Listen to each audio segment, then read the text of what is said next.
आरोप आहे। आमचे राजकीय शत्रूंनी एक हेडिंग टाकून भूमाफिया असं पत्र मान्य मंत्री महोदयांनी दिलं। तोच मंत्री महोदयांनी पारदर्शन सांगितल्याची इन्क्वायरी करा। असं कुठलंही आमचं कंपनीचं किंवा माझं स्टॅम्प ड्युटीचं कुठलाही घोटाळा नाही, काही नाही, एकदम पारदर्शक आहे। आता जे बोलतात की ते फायदा पोहोचवण्यासाठी सरकारने केलं, तर ते एम्युनिटी स्कीम आणलेली तर कोणी आणलेली? त्यावेळी नाना पटोलेजी सभापती होते आणि महाविकास आघाडीची होती। ह्याचं मिनिंग काय? माझा प्रश्न सोडून द्या, म्हणजे बाकी बिल्डरांनी जे एम्युनिटी स्पेस घेतली हे त्यांचे नाना पटोले साहेबांचे शब्द आहे की बिल्डरला मदत करण्यासाठी केलं, म्हणजे हे ते स्वतःच कबूल करतात की महाविकास आघाडीने त्यावेळी बिल्डरला मदत करण्यासाठी एम्युनिटी स्कीम आणली होती का? हे त्यांनीच खुलावा करा। हे सगळे आरोपी या आपल्या माध्यमातून महाराष्ट्र जनता सांगतो हे बिनबुडावेचे आरोप आहे। आताही विविध महापालिकेत बघा, आपण टॅक्स संदर्भात एम्युनिटी स्कीम असते, कधी इन्कम टॅक्स असते, त्यावेळी ज्यांचे बाकी असतात ते भरून ते भरपाई करतात। त्याच्यात कुठलाही घोटाळा नाही, भ्रष्टाचार नाही, सगळे आरोप बिनबुडावेचे आहेत। बावनकुळे असं म्हणतात की 10 ते 12 तक्रारी तुमच्याबद्दल त्यांच्या विभागाला आल्या होत्या। त्याच्यानंतर तुम्हाला सुद्धा त्यांनी बोलवलं आणि विचारलं की या तक्रारी नेमक्या काय आहेत, कोण करते तक्रारी? जर तुम्ही म्हणता एक बघा, तो हा नाही, आमच्याकडे असे 4-5 लोक आहेत जे ब्लॅकमेलर आहे, हिस्ट्री चीटर आहेत, त्यांच्यावर अनेक गुन्हे दाखल आहेत।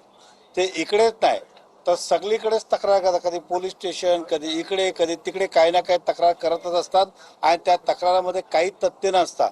ठीक आहे, आता तरी आमचं सरकार आहे, पण हे तर त्यांचं गेल्या आमचं 2.5 वर्ष त्यावेळीपासून पण हे चालू होतं। हे कुठल्याही ह्याच्यात तथ्य नाही आहे। हे 2-3 लोक जे पेड वर्कर म्हणून आणि ब्लॅकमेलर, त्यांच्यावर अनेक गुन्हे दाखल आहे, असे लोक हे तक्रार करत असतात। या सगळ्या संदर्भामध्ये पंतप्रधान कार्यालयाकडे तुमची तक्रार गेली आणि त्यानंतर मुख्यमंत्री कार्यालयाला सांगितले की यामध्ये दखल घेऊन बघा, एक ऐकून घ्या, भारतीय जनता पक्ष सरकार तक्रार करणारा काय करतो? एक कॉपी मंत्र्यांना, एक कॉपी सीएम ना, एक कॉपी प्राईम मिनिस्टरला, ही आता प्रथा चालली आहे आणि आपलं सरकार त्या तक्रारीला महत्व देतो म्हणून ते संबंधित विभागाला फॉरवर्ड करतात, चेक करा, आणि ते सगळ्यांनी चेक करून झालं। आणि कुठले बाय राहिलं प्रश्न 10-12 तक्रार, तर मी माझ्या आयुष्यात एकच जागा माझ्या नावावर होती आहे, तेही कधी आमदार व्हायचं अगोदरचं होतं, तेही आम्ही भरून करून मोकळं केलं। आमचं कुठलीही अशी थकबाकी नाहीये। म्हणजे मुद्रांक शुल्क कुठलंच बाकी नाही असं थेट म्हणायचं तुम्हाला? 100% तर आहे। बघा, तुम्ही बघा, ते का सांगत नाही? हा सर्वे नंबर, हा हिस्सा नंबर, ते मोगम आरोप करतात आणि पत्रही मोगम आहे। तरी सांगा ना, ह्या जागेचं बाकी आहे।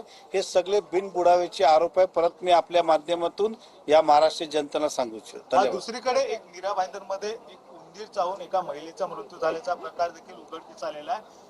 काय कसं बघता? कारण की महापालिकेचं खरं तर हे रुग्णालय आहे आणि अशा पद्धतीची गैरसोय होते। बघा, मी आता अधिवेशनात होतो त्यावेळी मला हे समजलं, मला याबद्दलची हॉस्पिटलला माहिती घेतलेली नाही आहे आणि हे झालेलं असेल, उंदीर चावल्याकारण झाला असेल तर हे 100% गंभीरच आहे, ह्याच्यात काही दुमत नाही। आणि संबंधित जो कोणी असेल ते आम्ही सुद्धा त्याबद्दल मागणी करणार आहे, त्याला सस्पेंड करावं अथवा त्यांच्यावर कारवाई करावं, परंतु ही मी माहिती घेतल्यानंतर अधिक बोलणं उत्तम होईल। धन्यवाद।